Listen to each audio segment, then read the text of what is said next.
Hi guys, thanks for joining us. Pleasure to be here. Yeah, thanks for having me, Tim. Good to see you. No problem at all. So we're here for our Euro 2020 or 2021. I'm still not really sure which one we call it, panel.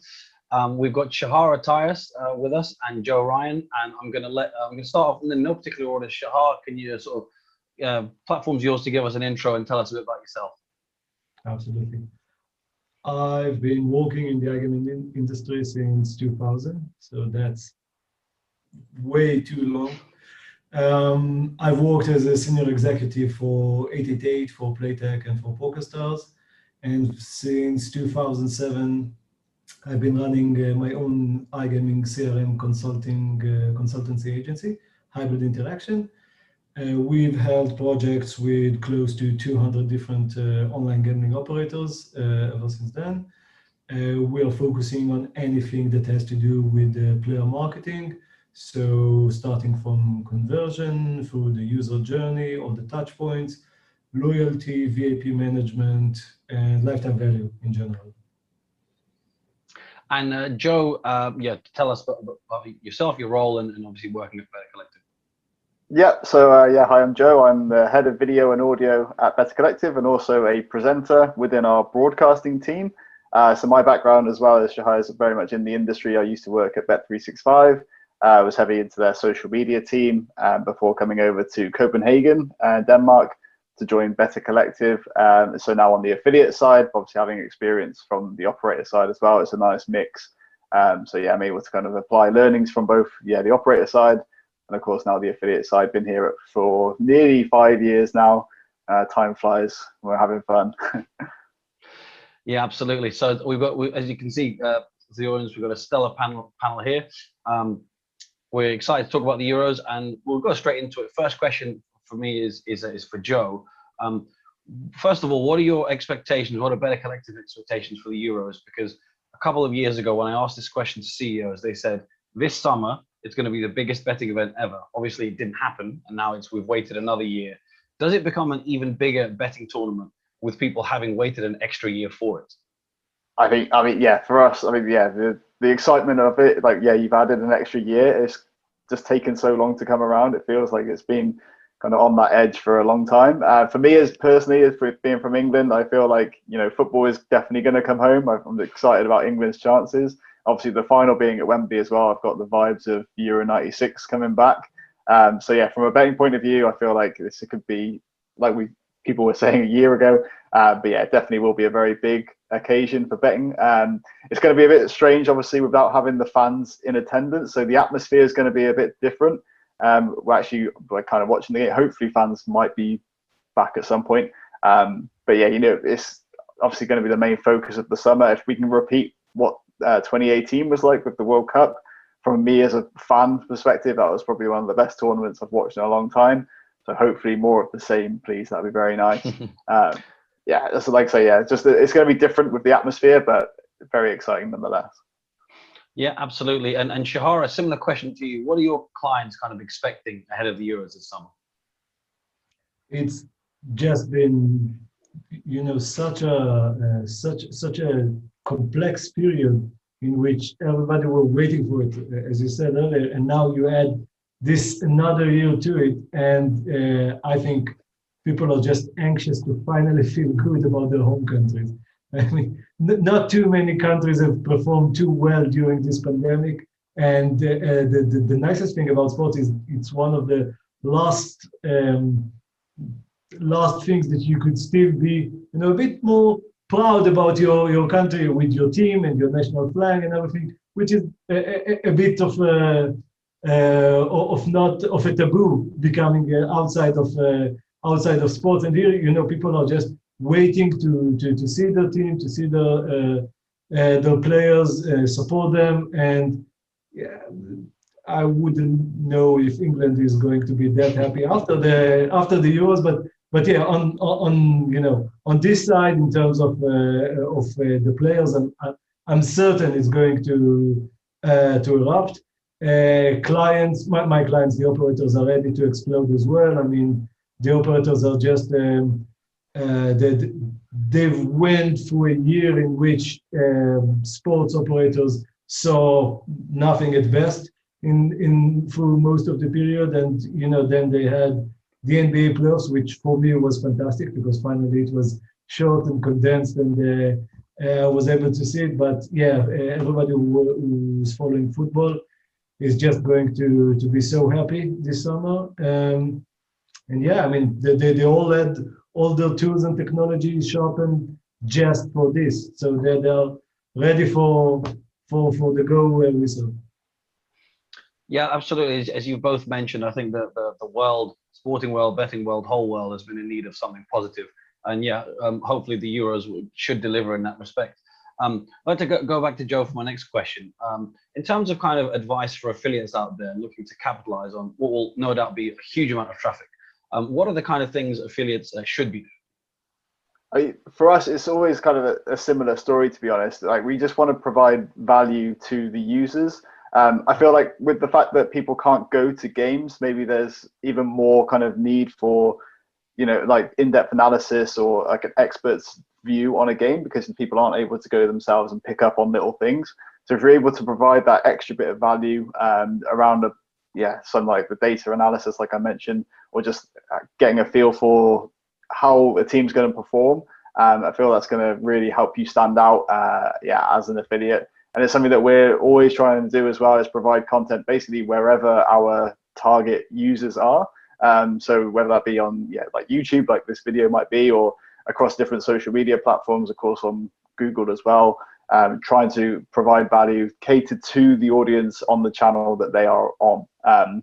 So something that I focus a lot on within our broadcasting team with video and audio is creating video pieces, like I mentioned, on YouTube, but across social media, and trying to bring those expert insights as much as possible. Like, that's kind of be the real key differentiator. We do have some big plans from Better Collective's point of view as well, but I can't reveal too much yet, but definitely stay tuned for what we have in store.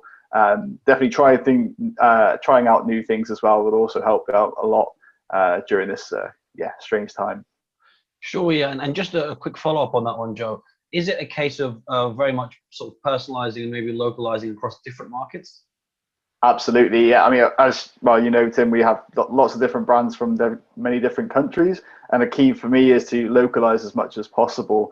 So whether that's obviously speaking the same language is a key thing, but obviously bringing in insight from, let's say, a former professional footballer in the country that you're targeting. Like, if you're able to do that with the resources you have, like, that's going to help you out tremendously. And so localization of content is, I mean, that's what resonates with people, right? I mean, you need to have that voice in the language that people talk about, and also use the phraseology that people are accustomed to in their own countries as well. That will just help you stand out a lot, because I mean, one thing with the Euros as well, like, or any major event, you're going to see a lot of competition from also big media players. So obviously, like your BBC, Sky Sports, all those guys, they're also going to be focusing on these events as well. So it's going to be really hard to kind of stand out amongst that big audience or the big voices in the industry. But anything you can do to kind of, like I say, provide extra insight, bring in experts, or speaking in the right language, or the localization is just key for me. Sure, absolutely, makes a lot of sense. And Shahar, I'm going to give you a chance to utilize your CRM expertise and all your experience. From that perspective, what advice, in a similar mold, what advice would you give affiliates and gaming companies at the Euros this summer? Well, CRM is all about data, right? And so my only advice would be just work tightly with the operators. It's the more you learn, it's easier for you and better for you to optimize. If you are able to know more about how your traffic converts, and what works, what doesn't, and going forward also, in additional touch point, not only just made a deposit, didn't, then definitely you will be able to work in an enhanced manner. And don't disregard the bells and whistles, okay? Base any decision you're making on just core proven KPIs, conversion, lifetime value, activity. Focus on the surrounding and supporting parameters, and just make sure that the operator is happy. If he's happy, and you will get additional information, then you'll be able to work better and make money faster. Sure. And staying with you, Shahar, the next question is something I have a feeling you'll enjoy answering. If you can, depending on what you can provide. I don't know if what you're allowed to provide, but looking away from the to-do list, and like if there was a list of things to avoid, what kind of CRM sort of campaigns or tactics would you advise against? And have you seen any? Like I said, this is where maybe you can or can't say any bad examples during major events in the past that you've seen. Bad example? I've never saw bad example. I would just say that the one thing that could ruin the very weird connection between an affiliate and an operator is any short-term stance. Okay, if you're, it's a very hectic period. Everybody is trying to grab whatever they can. Definitely after such a year in which there was a lot that both sides have lost, but it is a partnership, and they need to work together.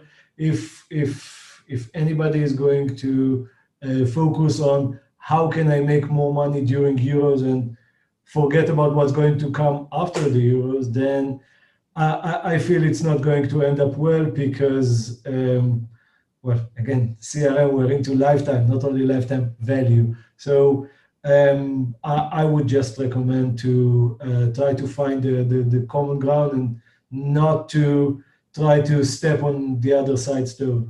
That's the only thing I could talk about, actually. Sure, no, I mean, makes sense to go emphasis on the long term. Joe, to kind of bring you in on this from the affiliates perspective.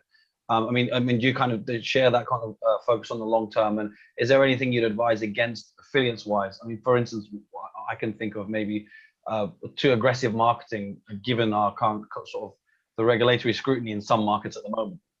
I think, well, Shahar raised a really interesting point about speaking with the operators. That's something that we will do quite a lot in actually basically adhering to the guidelines or working with your partners or our partners being the operators on what they want to promote as well, and don't go away from that basically. So don't break any rules. We try to stay as compliant as possible. I know, like Shahar mentioned, like it's kind of a not desperate times, but it's been tricky times these last few months. So it might be tempting to go out and kind of say any kind of crazy thing you can say in your advertising to get some traffic and get people to convert, but ultimately long term, that's not going to be a sustainable model. So that's something that Better Collective kind of prides ourselves on, is that we're going to be compliant, play by the rules as much as possible, and really differentiate ourselves by the content we can produce. So like I mentioned before, bringing in those experts where we can, try and add to people's experiences, the users. Yeah, if they want knowledge on a game, then we want to try and provide as much useful data as possible, useful insights, and hopefully then the content kind of does the talking for us. We don't have to rely on tricks and things like that, like black hat kind of stuff. So yeah, within my team, at least with the broadcasting, we're trying to elevate our content to be as good as possible, basically. Sure, absolutely. I mean, a lot of what we talked about is, I guess, when it comes to kind of acquisitions and new customers, I mean, a lot of it will apply to retention as well. But I wanted to talk about retention as kind of the next topic. And I understand it could be trickier.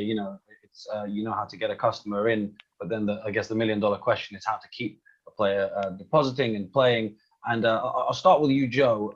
Obviously, there's there'll be a lot of activity this summer, and I'm assuming there'll be a lot more casual players who kind of start betting that maybe have never bet on anything, but they think that's the Euro is a massive event, so they'll have a bet. What can gaming firms and affiliates do to retain these new customers and kind of, within reason, attract them to sort of keep betting after the Euros are over? Yeah, I feel like this is where some of our leading brands, so I want to mention Betting Expert is a key brand for us, where the community-driven approach really is what kind of brings people back, basically, more and more. So you give people a reason to stick around.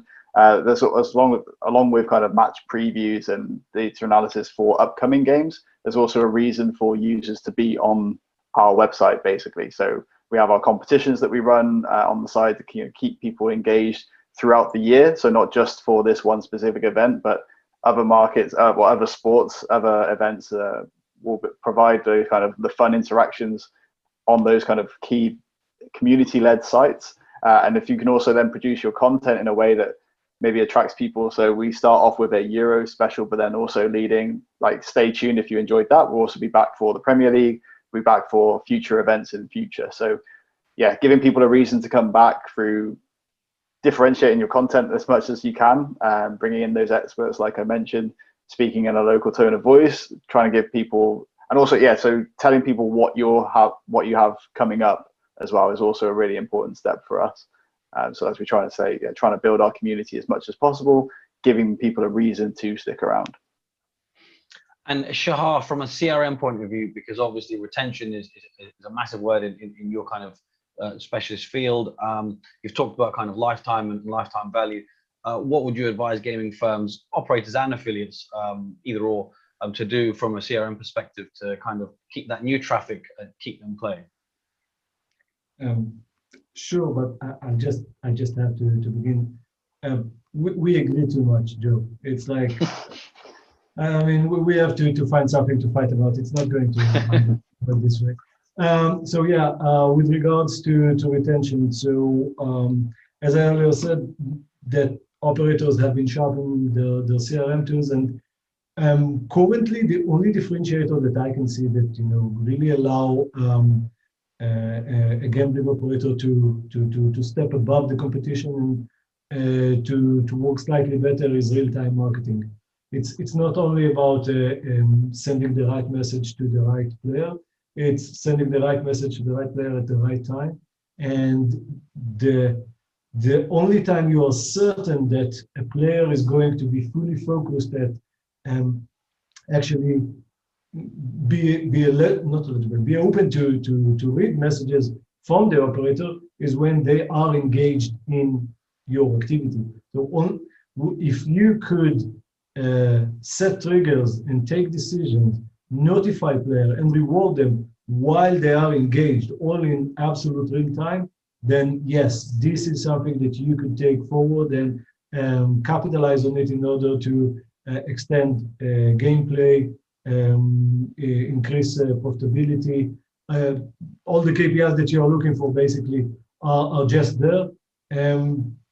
Just the quick examples. I mean, we all know that quizzes are a massive success within sports operators, and if you could design a dynamic content that actually is all preset and personalized, but it's based on events as they occur, okay, along with instant notification, then that's it. You cannot beat that. Like if you could enroll a player into a user journey that is changing with things with the action as it happens on the field, then that's it. It's the best thing that you can accomplish.